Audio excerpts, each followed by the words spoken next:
Hi, good morning, everyone. Welcome. Welcome to this panel on tech leaders on the state of AI in education.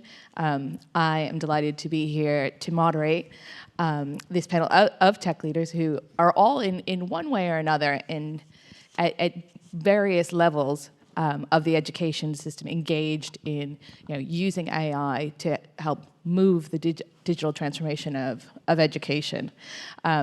If you looked at your program previously, you probably saw that this is supposed to be moderated by Richard Kalata from ISTE. He sends his regrets and his regards. Unfortunately, he tested positive for COVID before he was coming to the conference and asked me to step in for him. And my name is Laurie Forcier, and I'm the Chief of Staff and Director of Partnerships for Educate Ventures Research, which is a company based in the UK that focuses on helping every part of the ed tech ecosystem use data and evidence more wisely for the benefit of learners. And we'll come on to the importance and the role of data in just a little bit. But first, I want to introduce you to the members of our panel, and then we'll dive right in. So, let's see. They're not sitting in the order that I have here, but I think I can do this. Directly to my left, I have Nicolas Avila, who's the CTO of Globant North America. And then I've got Satya, Nitta, who's the co-founder and CEO of Merlyn Mind. Welcome. And then Chechitelli, who is the Chief Product Officer for Turnitin. And then Siebecker, who's the CTO of Ascend Learning. And then last, and certainly not least, Lukman, Ramsey, who is the Global Solutions Manager, Public Sector for Google Cloud. So welcome to everyone here, and welcome to all of you. So let's just dive right in. This is all about the state of AI in education, and what we think and what we hope for the application of AI in education is that it's really going to push things forward, move the needle, not just in how education is delivered in terms of its mode, but also how we think about, every part of education. So from the role of the teacher, how students interact with content, how we assess, how we understand and see learning. So what I want to ask each of you to talk about just a little bit first, and then you can tell us about, the work that you're doing, of course, is, so where are we right now? So where are you, as a company, what's going well? And what's still a challenge, and where are we going next? And I know that's kind of like a big question all rolled into one, but give me kind of your 3-minute version of that to start with. And actually, I'd like to start in the middle with Annie. Good morning, everyone. I'll start with the definition of AI, just to kind of keep it real. So I'd like to think of AI as the science of making things smart. All right, and in terms of the question of where we are, I think we all can agree we're still early days, right? And I think I'd be remiss to not mention that you can't have a really solid conversation with AI innovators without really talking about the ethical and social implications either. So I think that's core to where we are in the conversation about AI. From a perspective of Turnitin, so Turnitin offers different products all the way from teacher-assisted grading to academic integrity, and always thinking about AI being a benefit to teachers so they could, at the end of the day, spend more time with students, right? And so the technology landscape is changing very quickly, and that's kind of a takeaway of how students are actually using AI is becoming much more advanced too, keeping us all vendors on our toes to make sure we're able to understand how they're using AI in their assignments, and whether it be for good or for laziness, right? I'd say the proliferation of writing bots, right, and what those are going to mean for writing is going to continue to be a question.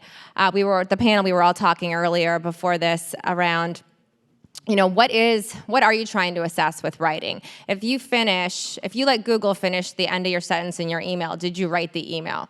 right? I know it sounds like a very esoteric question, but we're going to be answering those questions around AI being able to help in writing, right, in a way that may be commoditized, whereas we need to think about how do we extract critical thinking and problem solving, and those are the pieces that we value. But some of that writing componentry will be commoditized. So those are the things that are top of mind for us at Turnitin right now, and what we're doing about them. Okay, so really at the beginning of an ethical conversation, and where we're going is continuing and getting clearer about how we think about the aids that are going to be provided by AI. Nico, why don't I come to you next? Sure. And again, hi everybody. Good morning. We help companies transform with technology, right? So I think we got a little bit of a perspective on how companies are taking on AI. And something that we realized very early on as we were working with more and more companies on this is that it's a journey. It's a process to learn and onboard into thinking AI. And we actually went through that journey ourselves. We made sure everybody was trained on AI. And one of the things that we focused on was not necessarily the tech details, but how to use it, right? When is it the right solution? And most companies that are getting their toes in the water with AI are struggling with the fact that they gotta find what is the sweet spot, when is it really a solution, and am I really using a new tool to solve the same problem in the same way, or am I thinking of the art of the possible with this new technology? That's you got the maturity that you got to build on the technology and the expertise and making things happen, but there is a lot that needs to happen in the type of experiences that we're enabled to do with AI. And of course, I want to echo on what Annie was saying about the ethical implications of else. We know it's a complicated matter. We actually set up a tech fund to support startups building solutions around AI bias and information spheres. But that's something that we got to tackle, right? And the early you tackle these technology challenges and this new world of opportunities, the earlier your company is trying to is going to be evolving for the future. Right, so very early on the maturity, but a lot of focus on what is it, this tool, and how is it going to be helping me do things in a different way, not just doing the same thing over and over again. Okay, yeah, I want to come back to that later, but I want to go over to Satya now. You and Merlyn Mind are developing digital voice-based digital assistants for teachers, and of course, teachers are such an important audience for AI, and so just building on what Nico had to say, how are you approaching that? I know this is a tool that's AI driven in itself, but how are you approaching then work with teachers who many of whom feel like they don't have permission to be part of the AI conversation right now? Right. No, thank you, Laurie. So it's a great question. So we basically started this company to try to bring AI to education in a very grounded way, right? So back when we started it. So our previous history was we were at IBM Research working on intelligent tutoring systems, which is one of the grand challenges in AI, right? It's one of those things that from the dawn of the field, people have been talking about as a canonical example of what a truly intelligent machine can do. So we set out to build this at IBM in the early 2010s, 2011, 2012, with Watson. And about 5-6 years in, we realized actually that was a really difficult thing to do, right? Right around the time, there was this whole talk about adaptive learning in the industry, which I'm happy to see isn't prominent anymore. But there were lots of learnings we had from there that we eventually took into Merlyn Mind. And one of the key ones is computers are terrible at things humans do really well, right? And teaching as a great example is a great example of a task that humans do really, really, really well, right? Teaching is a deeply human process. Teachers have a great idea of where the students are, what their motivations, what their backgrounds, are they interested, are they cognitively, getting what I'm trying to deliver. There's just such an intuitive understanding of what's actually going on in the profession. And computers are absolutely awful at it, right? So it turns out that there are things we can do with computers, however, that allows teachers to actually go back to teaching and doing the things that they do really well. In fact, what's going on now is there's a huge proliferation of technology in the classroom, So that's the specific problem we're focused on, right? Which is, especially because of COVID, every student has a laptop, there's a front-of-room display, there's a document camera. Teachers, on average, use 20, 30 different apps a month, right? And all these things are keeping them from doing the things that they do really well, which is teaching students.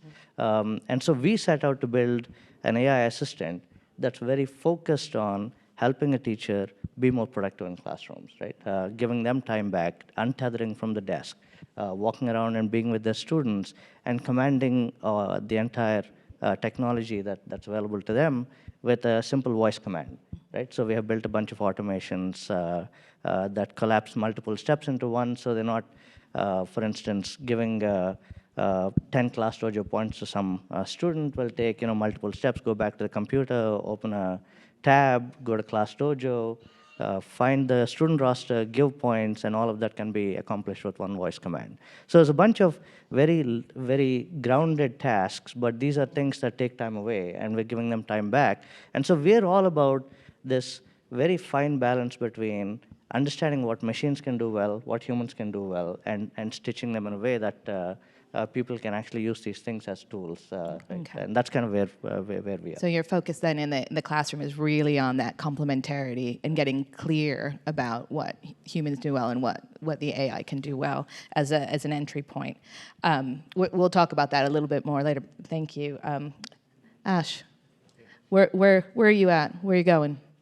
We are, I would say, focused on really helping learners achieve their optimal outcomes. At Ascend, we're really focused on healthcare and healthcare or health-related fields. I would say that our learners are pursuing both degrees and certifications in fields that are really involved in, kind of improving the quality of care for folks. We're probably leveraging AI for the most part around sort of the capabilities for prediction. And in one of our career paths, we're actually able to collect the data from the entrance exam all the way through to the prep for their licensure exam. In this case, it's nursing. And we're able to use that mass of data to create some early intervention, predictive analytics to help provide kind of embedded insights to the learner so that they know where they're at and they know what their chances are to succeed. And the emphasis on early is important because we want to make sure that we're providing those insights as early as possible to give students the opportunity to really, consider the investment that they're making in their education. Mm-hmm. Along with that, then the desire is to really achieve success. So along with that, we leverage our AI applications and the test data that we have to put together some personalized learning plans for the individual learners to help them focus on the areas that they need to really then, drive up their success factors. And I think just in general, one of the things I wanted to say with respect to AI was sort of part of your original question. Prediction is really what you see, not just in education, but the way that AI is leveraged today in education, in corporate industries, it's very much a sort of a prediction-focused thing. And the important thing is that, or at least from our perspective, the important thing here is you must rely on the AI to make recommendations, but not to make the decisions. Learning is still a human-centered activity. AI needs to be kind of an augmented AI sort of implementation with that human in the loop to consume the recommendations, but don't leverage the AI to make the decisions. Okay, great. I want to come to Lukman last, but with about this question with a slightly different angle. I know as part of your work with public sector for Google Cloud, you're focused on smart analytics and AI-based solutions for education and government. So rather than asking where are you at, what are you seeing in terms of the education organizations that you're working with, the governments that you're working with? Where are they at, with kind of getting their mind around AI and what they want it, what they hope that it will do for them? Thank you. Yeah, so I should clarify that my team, although we sit in public sector at Google Cloud, do also have the education industry as part of our remit. We don't. I really view the education industry as a distinct industry from public sector, but as part of what we do work with ministries of education and folks. Obviously, there's an intersection and overlap between government and education in many parts of the world. Certainly for the primary parts of education or primary grades.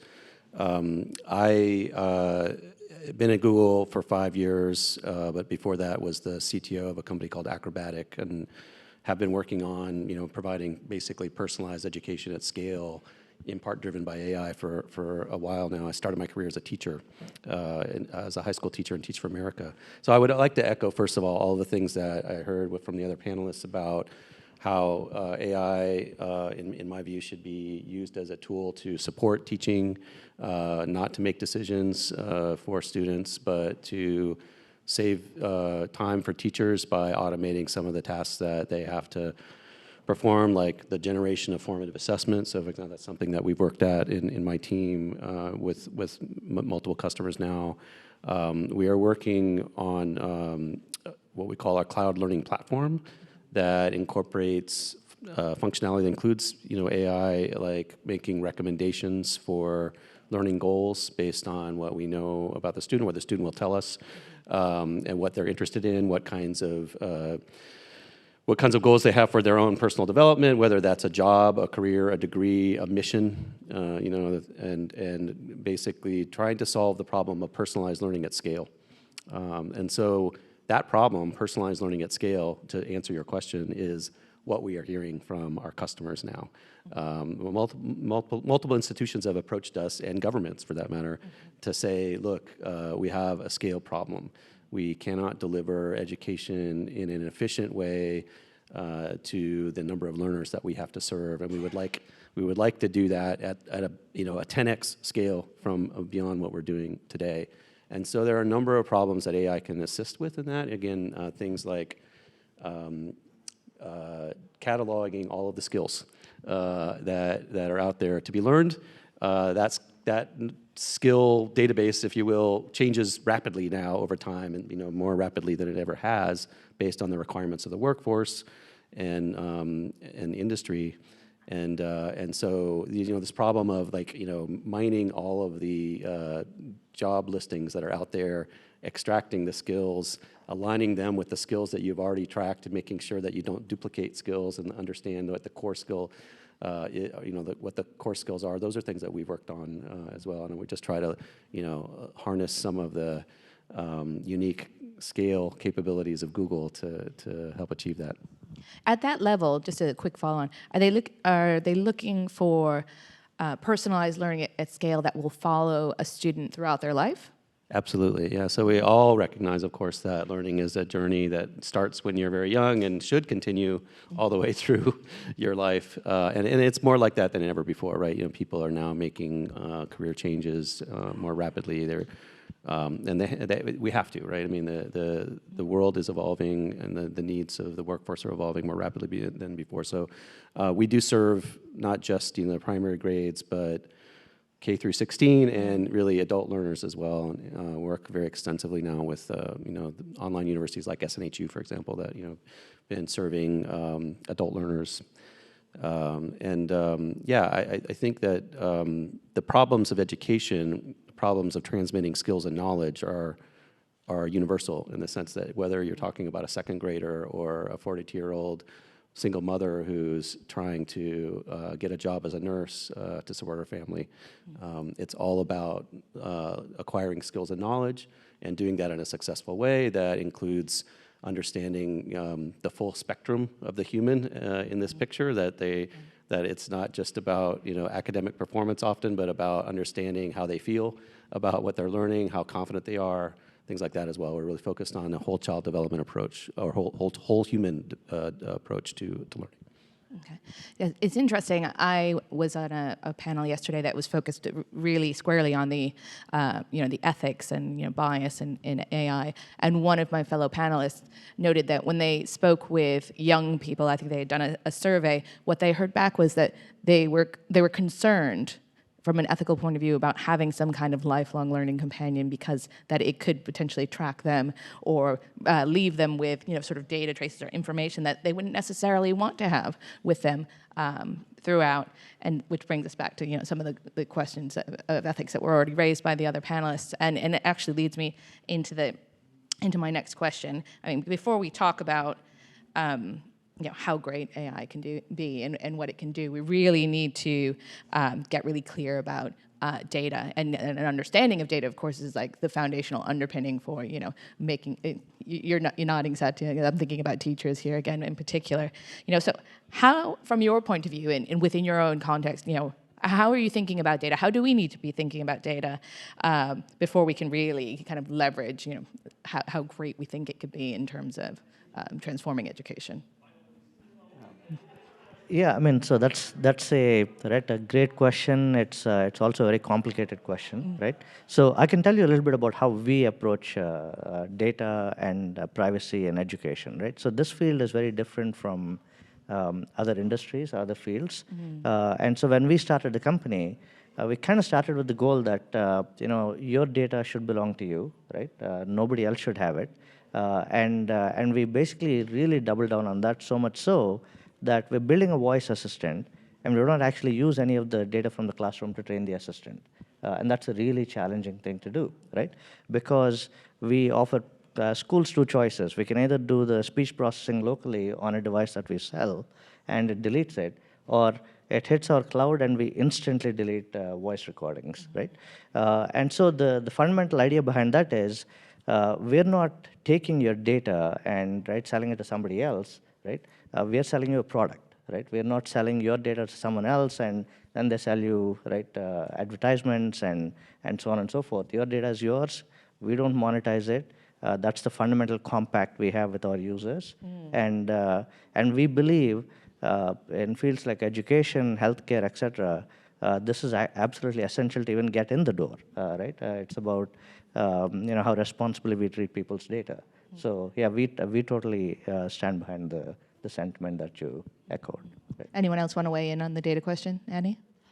From a different angle around the importance of data, it's a lot of times when speaking to folks in ed tech, you want to go straight to, we're going to do machine learning, it's going to use AI, and kind of fast forward and miss the part that you've got to have the data and you have to have it organized. And that's really the hard part of it. So I always say you have to dig a hole if you're going to build a skyscraper, and a lot of companies, that's the hardest part, right? Is not organizing the data, then amassing the data, right? And then you train the data, right? It's a process, it just doesn't come out the other end. And so that's really the work that we need to do.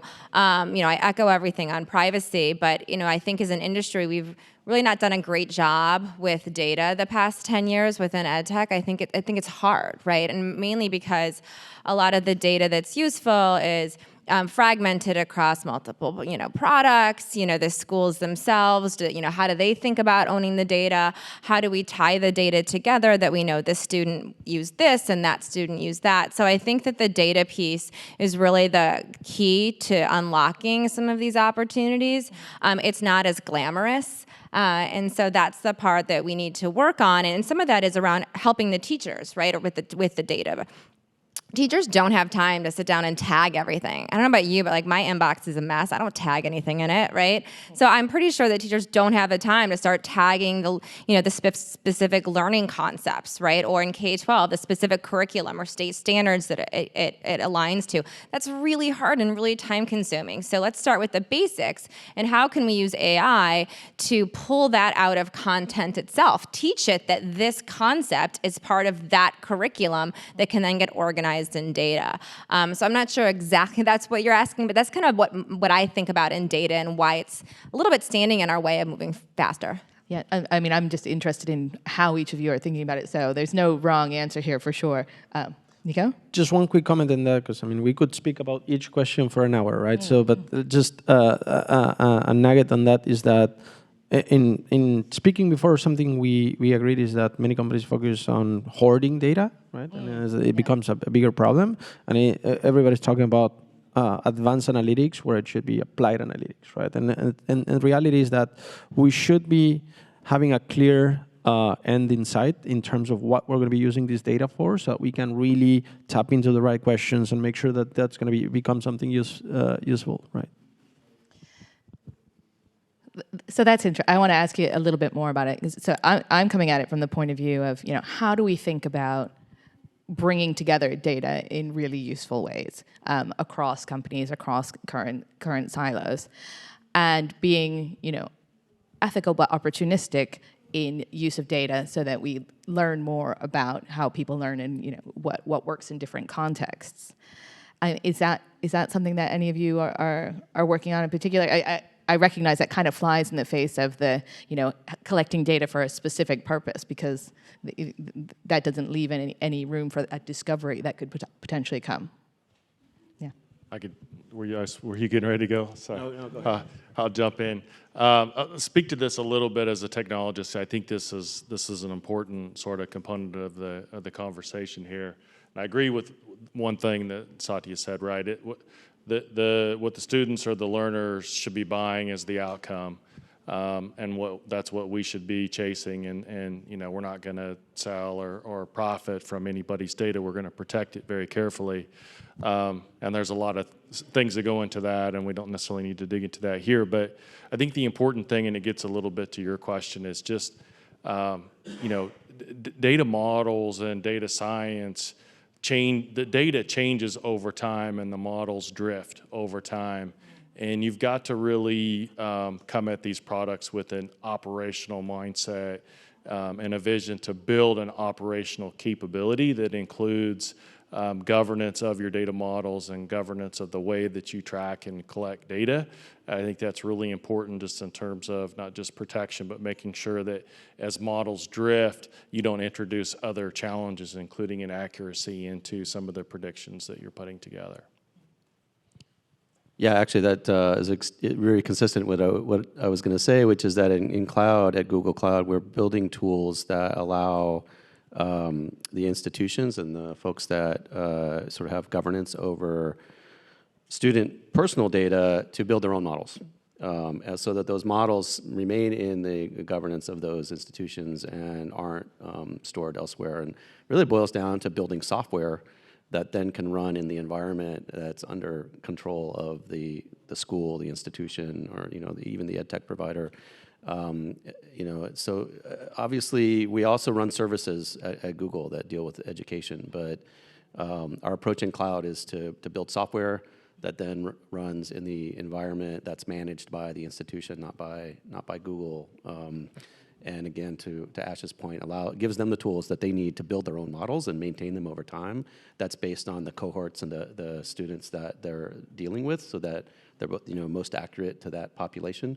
And we're generally not thinking about taking data and aggregating it across students not just because of the data privacy concerns, which are obviously critical, but to Ash's point, that actually the most accurate models are going to be based on data that's trained on the students that you're working with directly as an institution. So this brings me, you're very good at this. You bring me right to my next question, which is, so how are each of you, are you thinking about preparing the humans in the system? And you can think about this in a couple of different ways. So thinking about that complementarity, being really intentional and clear about, what human intelligences could be really leveraged positively or expanded in a given context with the assistance of technology. But also, what do students need to know to be ready, kind of be prepared to be working more in an AI world, as well as learning with these tools? And what do teachers need to know as well? And teachers broadly construed in this instance. Maybe I'll take a crack at that, but again, every question like an hour, right?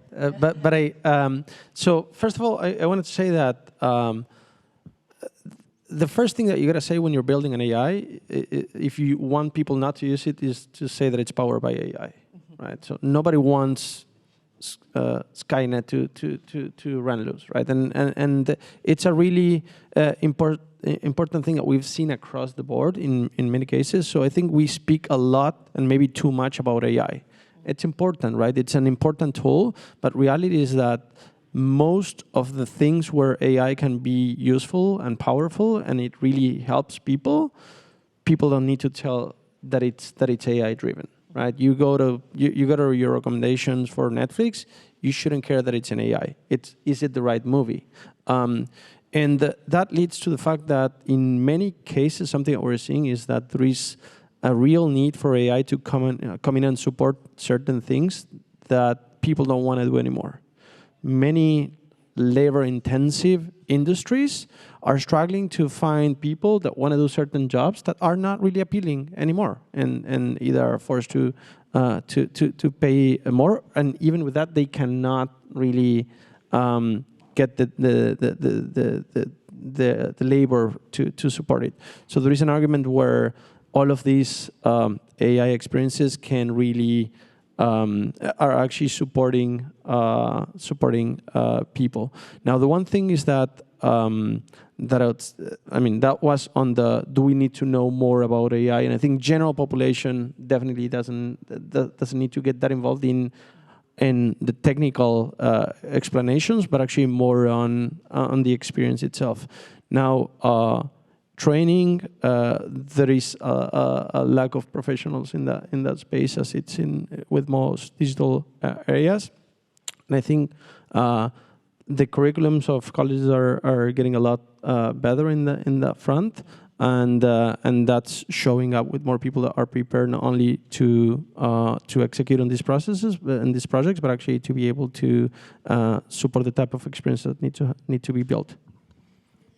I just want to refine my question just a little bit for the rest of our panelists, which is, so what do people need to know about AI? What to use these tools? What would you say? Maybe give me, your top 2 or 3 things. What do people need to know? I mean, you're using AI today, right? And anytime you do a Google search, it's a phenomenal example of AI at work, which you don't even realize, right? People put queries in all kinds of different ways, and right, and the way that the query is reinterpreted and you're given contextual results is like my favorite example of a large-scale AI application that's actually really helping the world, right? So you use it today. There's nothing. I mean, so there's unfortunately a bit of a conflation between the term AI and what the tools really are doing. Right? These things are really just a bunch of tools in the large, long march of automation that we've seen in the history of technology. That's really what AI is. It's just another tool, right? There isn't any credible attempt, apart from some work that's happening at DeepMind, to actually build truly intelligent human-scale machines. And even they acknowledge that this is maybe 50, 100 years away. We don't even know how far away that is. I'd love to comment on that. So my perspective on this comes from my background as a cognitive scientist. The endeavor of AI is the endeavor of building functionality that replicates what we do in our brains. And so I do think I agree with you very much that it's important for teachers in particular, or people that are working with AI, to understand more about AI. But I think really the best approach for that is to help them understand about cognition, what skills are, what knowledge is, and how language is a vessel or a way that knowledge is transmitted. So understanding linguistics, and then understanding what AI is doing ultimately to automate natural language processing like we do in Google search, and which is a mapping of natural language to knowledge that is mined from the internet, basically.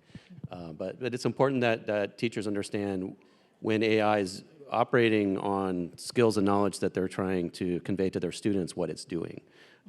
That's a very important problem, and there needs to be courses introduced for teachers to do this. I don't think that there really are good ones out there now.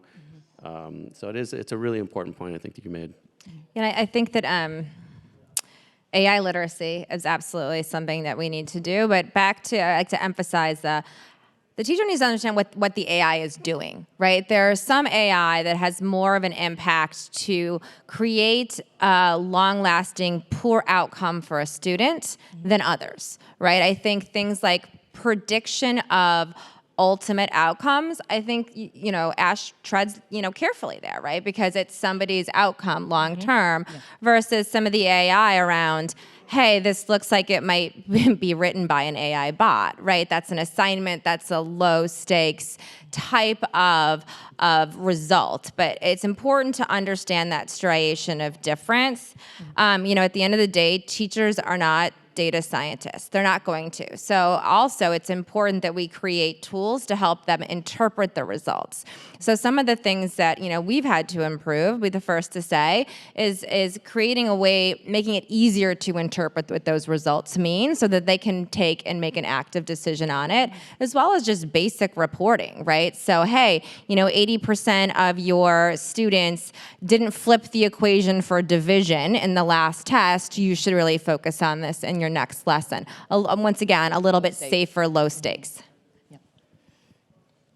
Maybe just one comment. I think that when the solutions pop up, it makes a lot more sense. When it's the concepts that we're talking about, I think it's a little blurry, and then we're educating people. It's a rabbit hole, right? But when we start talking about each of the solutions that each of the co-panelists explained, it gets a lot more useful for people to know how to use AI as well. Right.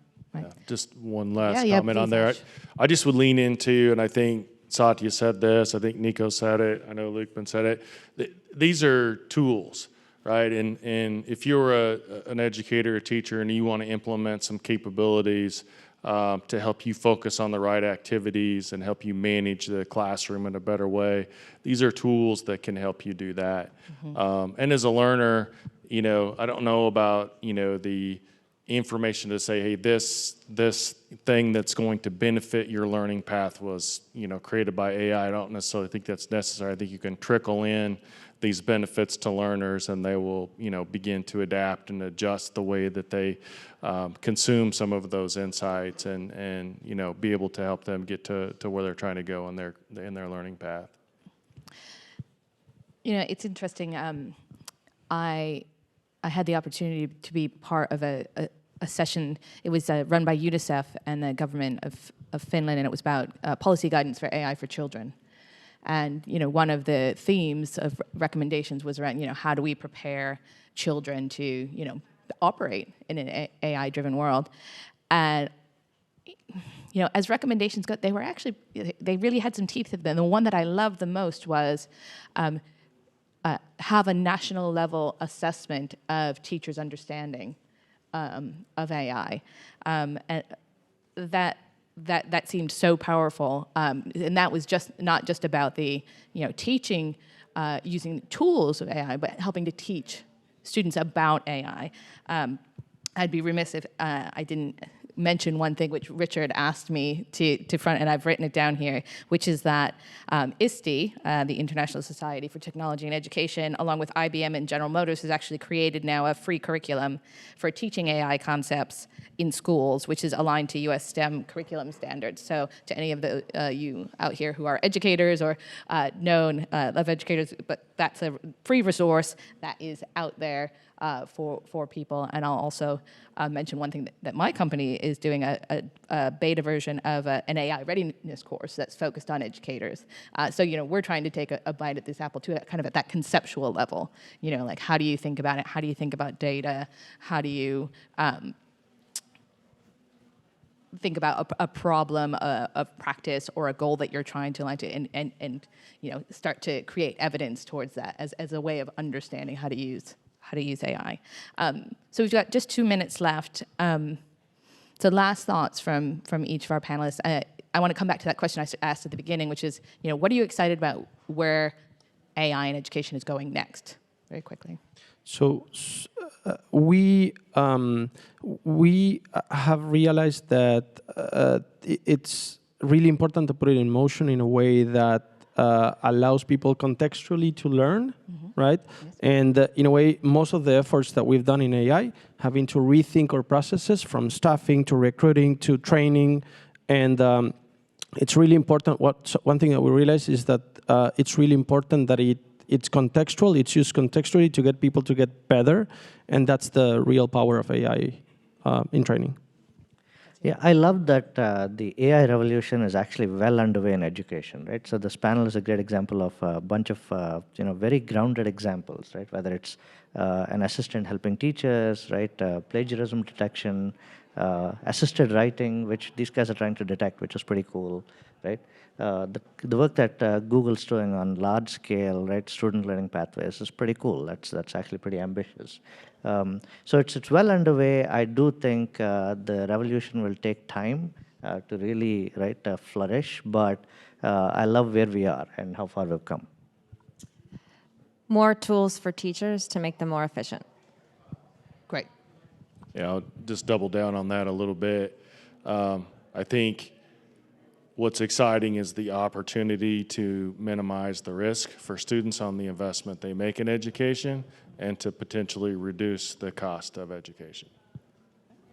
Definitely excited about that, but also maybe just to throw a different twist on it, excited about what we've learned about machine learning to help us understand human learning in a deeper way. So things like metacognition and affect and how those influence human learning, because again we have to build systems that are informed by those principles if we're going to be building effective AI. But in the end, that gives us deeper insight into humans and the way that they learn. Thank you to each and every one of you. I'm excited about all of those things too, especially the last one, actually. Thanks all being here. Really appreciate your time and your attention. Take care. Have a good rest of your day.